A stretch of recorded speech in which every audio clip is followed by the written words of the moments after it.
Namaskar. In India, every year we are celebrating November 26 as Constitution Day to commemorate the Indian Constitution and its values.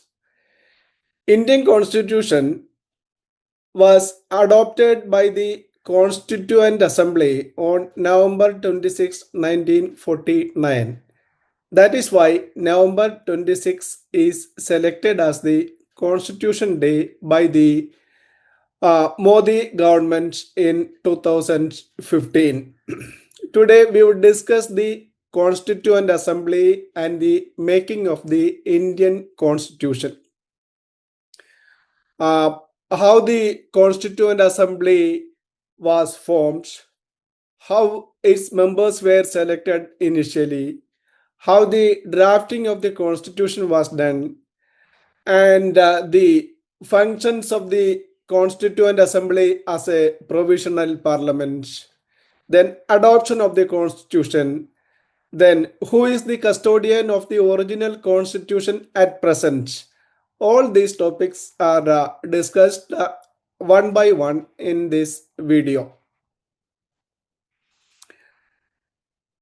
The Constituent Assembly of India framed the Indian Constitution we have today. And the Constituent Assembly was created in 1946. All of you know that, following the cabinet mission proposals agreed to by the leaders of the freedom movement. The resolve of the Indians for a sovereign independent government system culminated in the formation of the Constituent Assembly. It was the result of the nation's aspirations to frame its own constitution based on the principles of liberty, equality, fraternity, and unity of the nation. The unified Constituent Assembly was initially composed of 389 members from British India and princely states, which included members from present-day Pakistan also.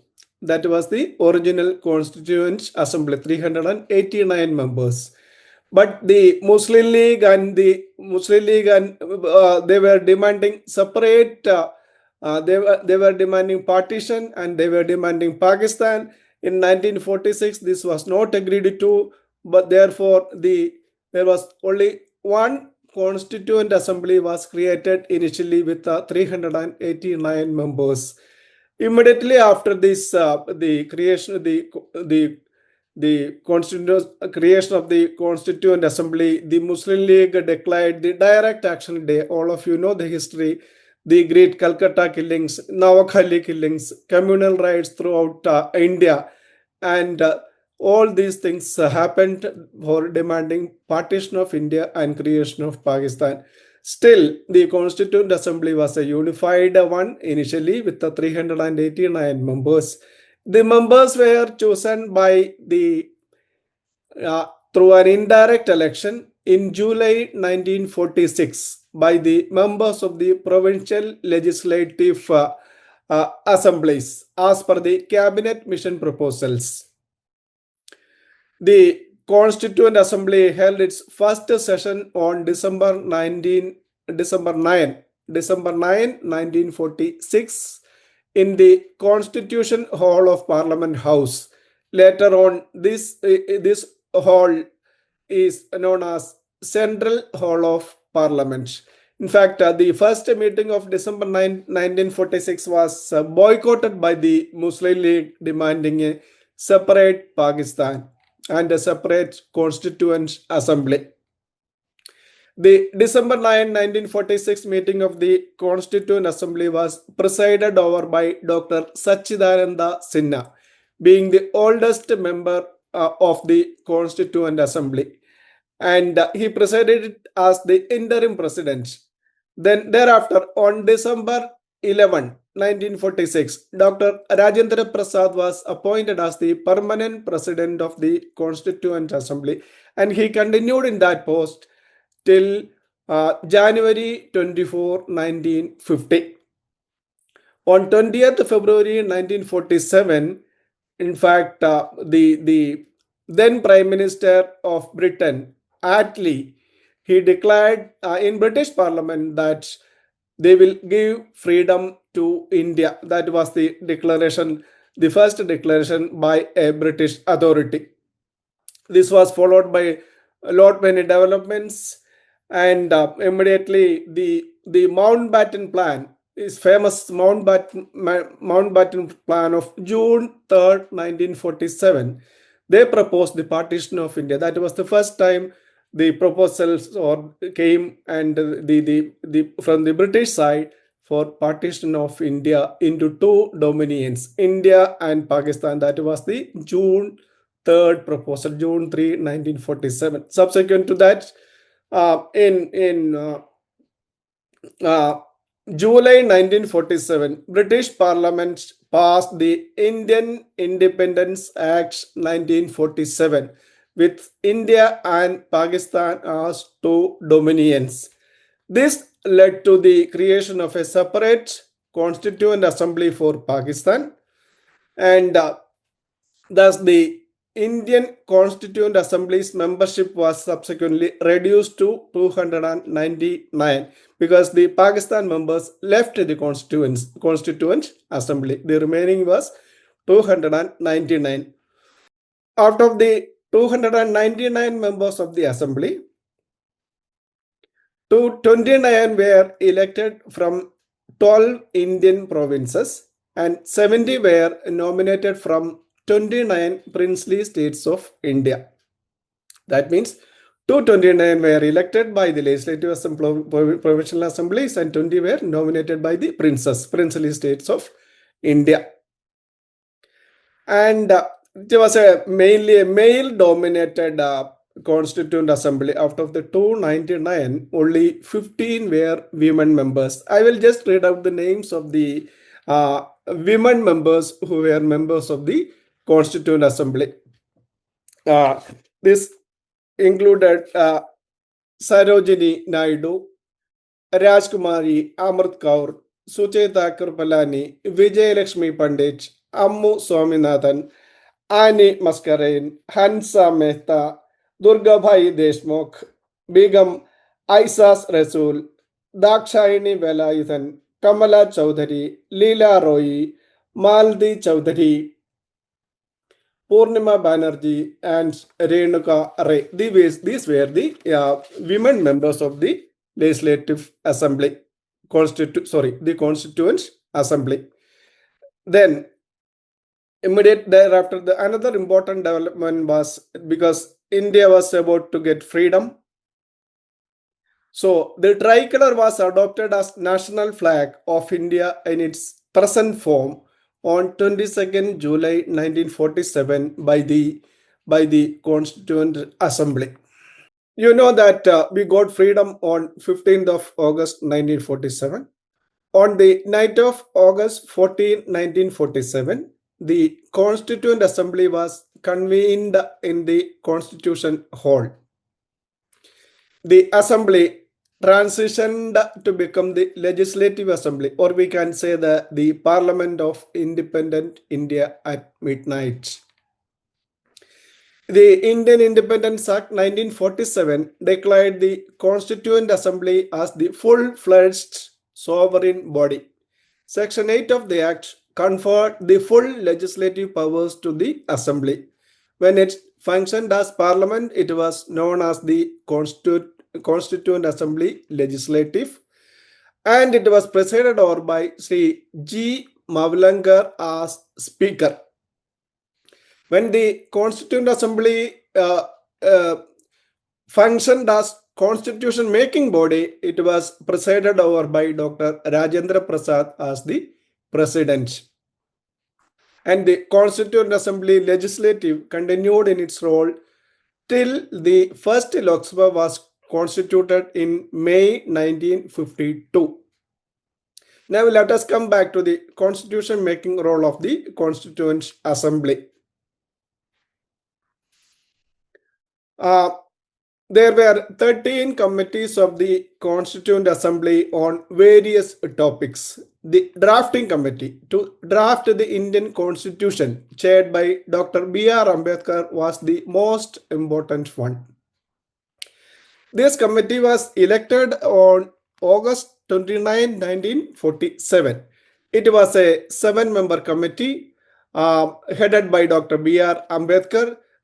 Some of the important personalities in this drafting committees were Alladi Krishnaswamy Iyer, N. Gopalasamy Iyengar, K.M. Munshi, T.T. Krishnamachari, and others. In fact, Mr. B.N. Rao, who was the advisor to the Constituent Assembly, prepared the initial draft of the Constitution in consultation with Dr. B.R. Ambedkar. Thereafter, the drafting committee worked for 141 days to prepare the draft constitution. After the draft was prepared, Dr. B.R. Ambedkar introduced the final draft of the Constitution to the Constituent Assembly on November 4, 1948. The Constituent Assembly as a whole spent 165 days in deliberations on the draft Constitution. Out of the 7,635 amendments proposed to the draft Constitution, 2,473 were moved for consideration by the Constituent Assembly. The public were also given chance to give their comments and suggestions and amendments proposals for the Constitution. 6 months time was given to the public to give their opinions. The final Constitution included 395 articles divided into 22 parts and 8 schedules. It is the lengthiest written constitution in the world even today, Indian Constitution. In the Constituent Assembly took 2 years, 11 months and 17 days to draft the Constitution of Independent India. And it held 11 sessions during the drafting periods. And the Constitution of India was adopted on November 26, 1949. It came into effect, we can say that came into force, or it came into effect on January 26, 1950. We are celebrating this day as Republic Day of India, marking the country's transition to a republic. On November 2015, the Modi government declared November 26 every year as the Constitution Day, or Constitution Day, we call it as the Samvidhan Divas. Every year from 2015 onwards, India is celebrating this. This is to commemorate the adoption of the Indian Constitution on November 26, 1949, and to spread the constitutional values among citizens of India.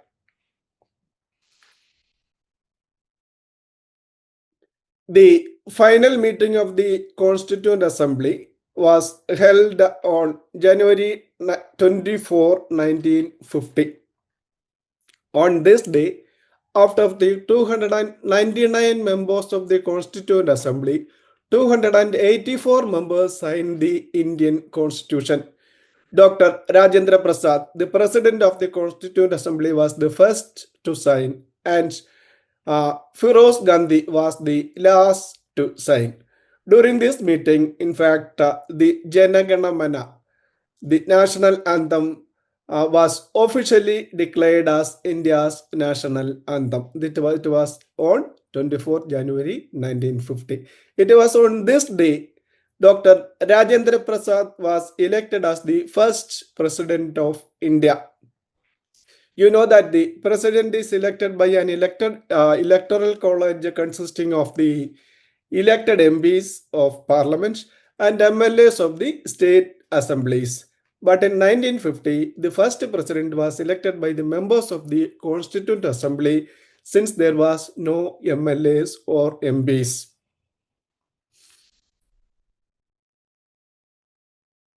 The Constitution of India was a handwritten document, and it is a handwritten document and calligraphically crafted in both English and Hindi, consisting of 90,000 words.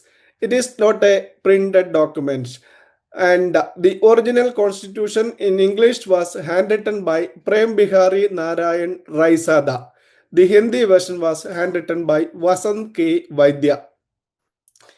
Nandlal Bose, the celebrated artist from Shantiniketan, along with his team of artists, decorated the handwritten sheets of Indian Constitution. The artwork included 22 illustrations in the miniature style. These illustrations depicted important moments of India's history.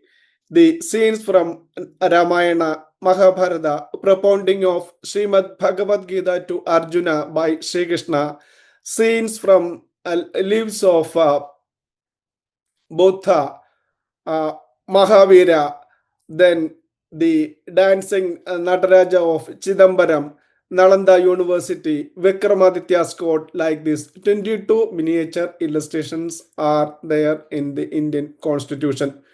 On January 26, 1950, the Secretariat of Parliament of India took over the responsibility of preserving the original constitution. The originals in English and Hindi of the Constitution of India are preserved in helium-filled cases to ensure the longevity of the original constitution. These helium-filled cases are kept in Library of Parliament, means the Parliament House Library, under high security. Normally, the visitors are not allowed to visit this area. The Constituent Assembly continued as the provisional parliament till the general elections in 1952 and the formation of Lok Sabha and Rajya Sabha. The Lok Sabha and Rajya Sabha were formed in 1952 after the first general elections. The Lok Sabha was constituted on April 17, 1952, and the Rajya Sabha was constituted on April 13, 1952. Both the houses held their first session on May 13, 1952. We can say that the first session of Indian Parliament was on May 13, 1952. In the presidential election held in 1952, Dr. Rajendra Prasad was elected as the President of India in accordance with Indian Constitution. Earlier I told you that in January 24, 1950, he was elected as the President by Constituent Assembly, but that means he continued almost 2 years here. He was re-elected in 1957 also, thus he continued as the President of India for 12 years. The preamble, the original preamble of the Constitution envisaged India as a sovereign democratic republic. These three words were there. But in 1976, during emergency, the Indira Gandhi government, through 42nd Amendment, included socialist and secular in the preamble. The word integrity was also added in the preamble through the same amendments. That's all about the Constituent Assembly and making of the Indian Constitution. Thank you for watching. Jai Hind.